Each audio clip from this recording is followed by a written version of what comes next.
My name is Pratik Sriranga Barge, and I am student of 11th standard, and I am in Swami Vivekananda College, Chembur.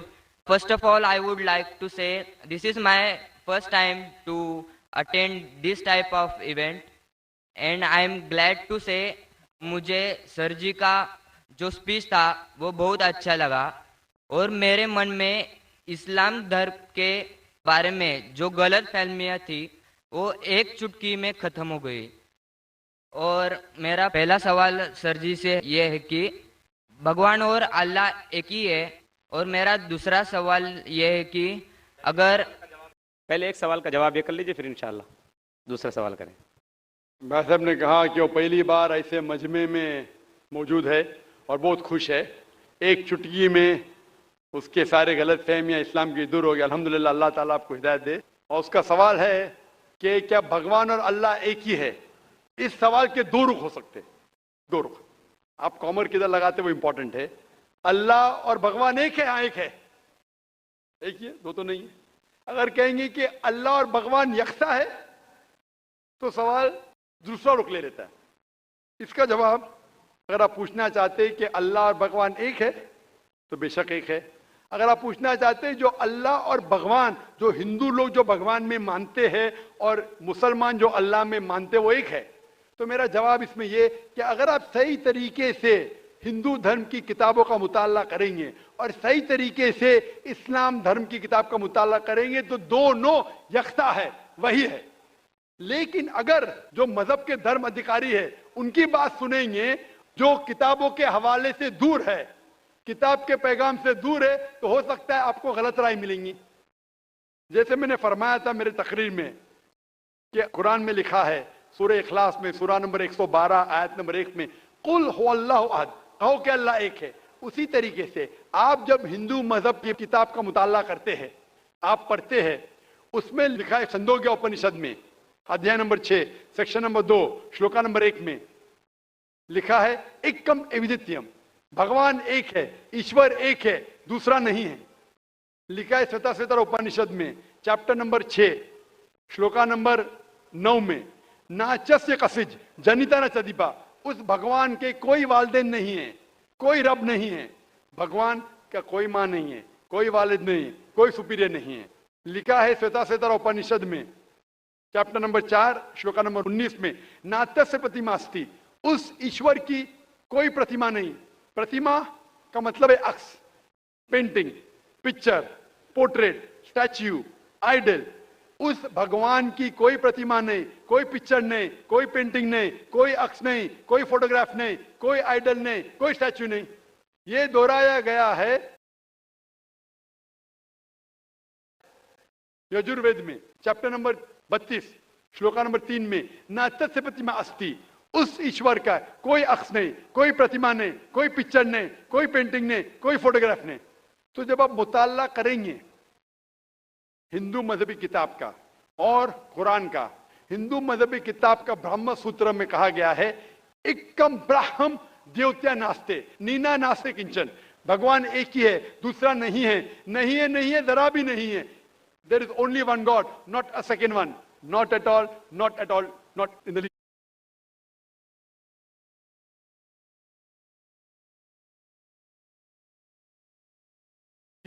तो खालिक, मालिक, ईश्वर, भगवान, अल्लाह का कोई अक्स नहीं, कोई पेंटिंग नहीं, कोई मूर्ति नहीं, कोई फोटोग्राफ नहीं। हमें सिर्फ उस अकेले ईश्वर अल्लाह की इबादत करना चाहिए।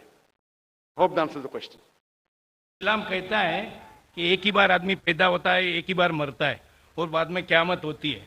लेकिन आप देखिएगा दुनिया में कि कोई बेरा मुका मतलब डेफ एंड डम्ब होता है पैदा होते ही, ब्लाइंड होता है, हैंडीकैप होता है, जिसका पैर भी नहीं रहता है। और तो ऐसा क्यों है? और दूसरा बात ये भी है कि मरने का भी तरीका सबका अलग अलग है। कोई एक्सीडेंट में मर जाता है, कोई राइट्स में मरते हैं, कोई क्या नेचुरल वे से मरता है। तो ऐसा क्यों है दुनिया में? महेश भाई का सवाल है कि इस्लाम में हम इस दुनिया में एक बार आते, फिर मरते, फिर क़यामत पे फिर से उठाए जाते, इस दुनिया में एक बार आते। तो ऐसा क्यों कि कोई लोग जो पैदा होते हैं, कोई अपाहिज पैदा होते हैं, किसकी टांग ने, किसका हाथ ने, ऐसा क्यों? कोई लाचार पैदा होते। कुरान मजीद में अल्लाह ताला फरमाते हैं कि आपके बच्चे, आपकी बीवियां, आपकी दौलत आपके लिए फितना है, आपके लिए इम्तिहान है। क्योंकि जन्नत में जाने के लिए टांग होना जरूरी नहीं है, जन्नत में जाने के लिए दौलत होना जरूरी नहीं, जन्नत में जाने के लिए ये जिंदगी हमारे लिए इम्तिहान है। अल्लाह के अहकामात के मुताबिक जिंदगी को बसर करना चाहिए। कुरान मजीद में अल्लाह ताला फरमाते हैं सूरह मुल्क में सूरा नंबर 67 आयत नंबर 2 में, अल्लज़ी खलक़ल मौत वल हयाता, अल्लाह सुब्हानहू व तआला ने मौत और जिंदगी पैदा की है ताकि आपको जांच सके आप में से अच्छे अमाल वाले कौन हैं। तो ये जिंदगी हमारे लिए एक इम्तिहान है। आपका अच्छा सवाल था कि क्यों कुछ इंसान पैदा होते अपाहिज, कोई बीमार, कोई अच्छे सेहतमंद, क्यों? इसकी वजह है कि जब आप एग्जामिनेशन में बैठते हैं, हर साल एग्जामिनेशन पेपर बदलता है क्या नहीं? अगर आप कहेंगे कि हर वक्त पेपर सेम रहना चाहिए तो टेस्ट किधर, एग्जामिनेशन किधर? तो अल्लाह ताला कहता है कि जिस तरीके से आपको जो नियामत दी उस तरीके से एग्जामिनेशन अल्लाह ताला उस पेपर को परखेगा। मिसाल के तौर पे अगर एग्जामिनेशन पेपर आसान है तो टीचर उसको स्ट्रिक्ट तरीके से जांचता है, अगर पेपर मुश्किल है तो एग्जामिनर उसको आसानी से जांचता है। तो उसी तरीके से अल्लाह ताला फरमाते कुरान मजीद में, आपके बच्चे, आपकी फैमिली, आपकी दौलत आपके लिए फितना है, एक टेस्ट है। अल्लाह ताला टेस्ट कर रहा है उस बच्चे के वालिदैन का। देखना चाहता है कि अगर बच्चे को पैदा करते अपाहिज या बच्चा जब पैदा होता है दिल की बीमारी के साथ, वो देखना चाहता है कि फिर भी उसके वालिदैन अल्लाह पे ईमान लाते क्या नहीं। और जितना डिफिकल्ट टेस्ट उतना बड़ा रिवॉर्ड। आप अगर एक आम बीए ग्रेजुएशन पास करते हैं तो आपका नाम महेश है, वो मिस्टर महेश ही रहेगा, बदलेगा नहीं। लेकिन मेडिकल एग्जामिनेशन पास करते एमबीबीएस पास करने के बाद आपके नाम के आगे लग जाएगा डॉक्टर, क्योंकि मेडिकल एग्जामिनेशन पास करना मुश्किल है। तो मुश्किल एग्जामिनेशन पास करते रिवॉर्ड भी ज्यादा है। तो अल्लाह ताला अलग लोग को डिफरेंट डिफरेंट एग्जामिनेशन में डालता है। किसी को दौलत देता है, किसी को गरीब बनाता है। जब दौलत देता है वो देखना चाहता है कि दौलत के बाद ये इंसान ज़कात दे रहा है कि नहीं, खैरात कर रहा है कि नहीं। वो गरीब इंसान को ज़कात में 100% मार्क्स मिल चुके, गरीब इंसान को ज़कात ही नहीं देने का। हम बोलते अरे बेचारा गरीब है, उसको 100% मार्क्स मिल गए। ज़कात में गरीब को 100 में से 100 मिलता है। वो अमीर है तो शायद थोड़ी ज़कात देगा तो उसको 100 में से शायद 10 मार्क्स मिले, बराबर ज़कात देगा तो ज़्यादा मार्क्स मिलेंगे। वो गरीब को ज़कात के टेस्ट में 100 में से 100 मिलता है, उसको ज़कात देने की जरूरत ही नहीं। लेकिन उसको शायद दूसरा टेस्ट होगा, उसको टेस्ट होगा। वो गरीब इंसान एक रूम में हो सकता है 10 लोग रह रहे, वो हिजाब कैसा करता है, बराबर से हिजाब कर रहा है कि नहीं, वो टेस्ट है। हो सकता है इंसान अमीर है, उसका बेटा जैसे आपने कपाइश पैदा होता है, तो अल्लाह ताला देखना चाहता है कि इस अमीर इंसान को मैंने दौलत दी, ऐशो आराम दिया, अभी उसके बच्चे को अपाइश पैदा करता हूं, देखना चाहता हूं कि ये फिर भी अपने रब की इबादत करता है क्या नहीं। जो आदमी कमजोर रहेगा बोलेगा अरे क्या ये अल्लाह ताला नौज़बिल्लाह मेरे लिए क्यों ये मुश्किल पेश आता है। जो सच्चा मोमिन रहेगा वो कहेगा अल्हम्दुलिल्लाह, फायदा होगा तो भी अल्हम्दुलिल्लाह, नुकसान होगा फिर भी अल्हम्दुलिल्लाह। ये मोमिन की जांच है। तो ये दौलत, गरीबी, सेहत, अपाहिज, दिल की बीमारी, ये टेस्ट है। इसीलिए हमें उन लोगों को देखना चाहिए, उन लोगों को मत देखो जो आपके ऊपर है। आप उन लोगों को मत देखो जो आपके ऊपर। मैं कह रहा था ना, मिसाल दे रहा था, वो गांव का आदमी देखता है गाड़ी चाहिए, फ्लैट चाहिए, बंगला चाहिए, फिर से गांव में आ जाता है। उन लोगों को देखो जो आपके नीचे है। और एक अंग्रेजी में कहावत है जो मैं उर्दू में तर्जुमा करूंगा, एक शख्स हमेशा रोता था कि क्यों मेरे पास जूती नहीं है, क्यों मेरे पास जूती नहीं है। जब भी उसने एक इंसान को देखा जिसके पैर ही नहीं थे, अल्लाह से शिकायत करता था मेरे पास जूतियां क्यों नहीं है। जब उसने इंसान को देखा जिसके पैर ही नहीं थे, वो अल्लाह का शुक्र अदा, कम अज कम मेरे पैर तो है। तो अल्लाह ताला डिफरेंट लोग को डिफरेंट इम्तिहान ले रहा है।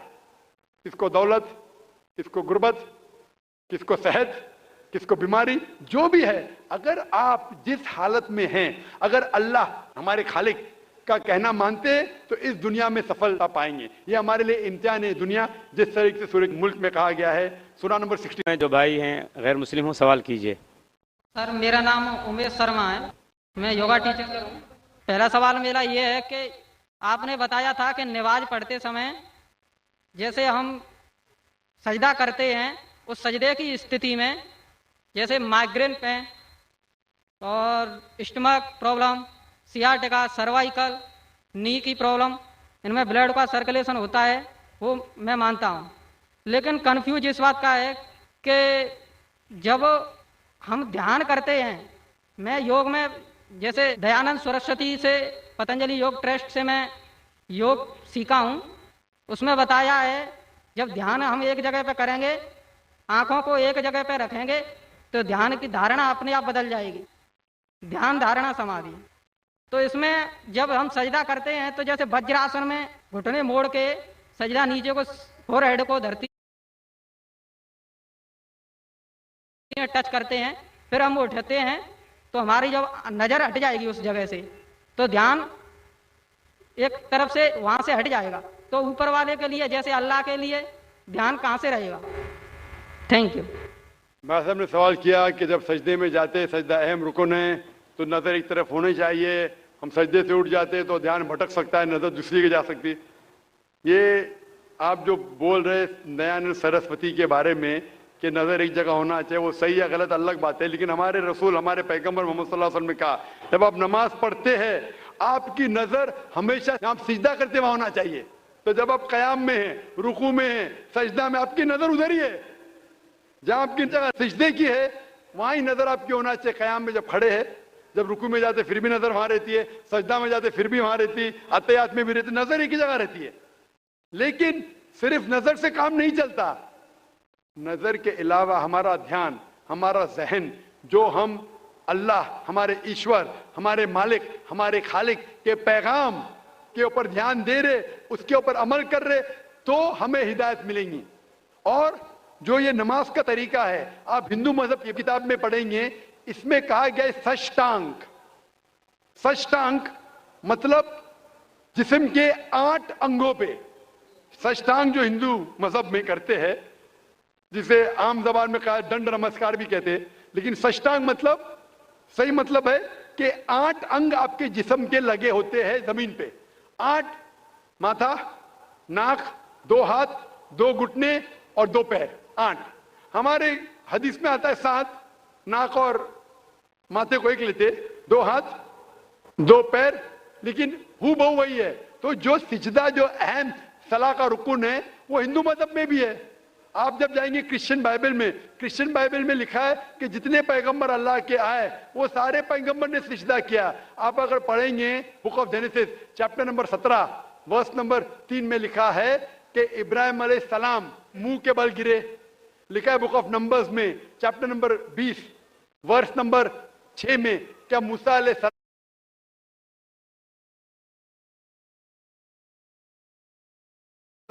और हारून ने सलाम मुंह के बल गिरे। लिखा है बुक ऑफ जोशुआ में चैप्टर नंबर 5 वर्स नंबर 14 में कि जोशुआ ने अपने मुंह के बल गिरे और इबादत की। और लिखा है कि ईसा अलैहिस्सलाम in the gospel of Matthew chapter number 26 verse number 39 में, वर्स नंबर 39 में क्या जीसस का took a little bit step forward in the garden of Gethsemane, fell on his face and prayed to God। ईसा अलैहिस्सलाम ने garden of गेथसेमनी में अपने मुंह के बल गिरे और अल्लाह की इबादत की। जितने पैगंबर आए मोहम्मद सल्लल्लाहु अलैहि वसल्लम के पहले, जब उनने अल्लाह की इबादत की, उनने सजदा किया। तो सजदा सबसे अहम है, सारे पैगंबरों ने किया। Hope this answers the question. वाखिर दावाना अल्हम्दुलिल्लाहि रब्बिल आलमीन। जज़ाकल्लाह डॉक्टर जाकिर नायक साहब। इसी तरीके से मैं आप तमाम सामाईन और ख़वातीन व हज़रात के शुक्रिया के साथ आज के इस जलसे के अख्ताम का ऐलान करता हूँ। अस्सलामु अलैकुम व रहमतुल्लाहि व बरकातुहू।